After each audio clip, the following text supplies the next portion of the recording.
beginning of a row, you can simply just knot the two tails together.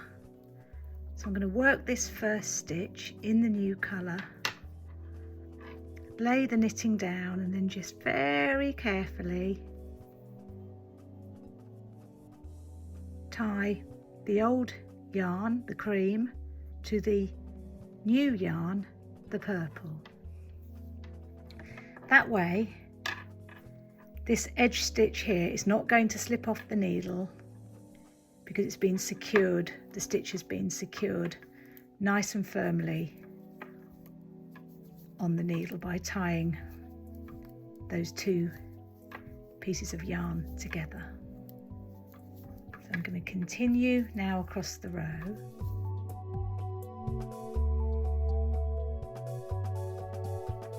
On the next row back, this is a right side row,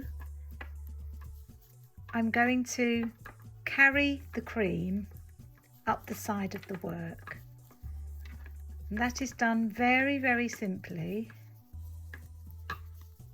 as you will see in just a moment.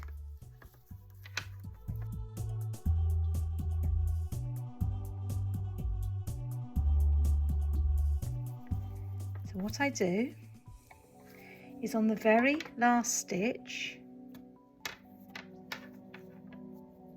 I take the yarn that I'm carrying and I lay it over the top of the yarn that I'm knitting with. Can you see there? It's just laying over the top of it, not twisted round, just laying over it. Then as I knit that last stitch,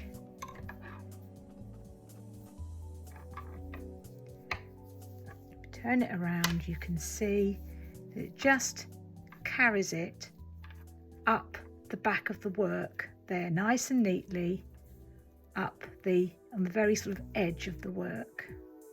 You don't then need to cross the yarns at the beginning of the next row. You leave the yarn that's not in use at the side of the work and you just carry on across the row.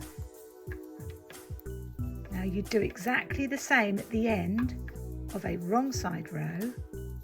You'd work to the last stitch, you'd place the yarn that you're carrying up the side of the work over the working yarn, and then as you purl the last stitch of the row, the yarn will carry up the side of the work. And that's a really neat way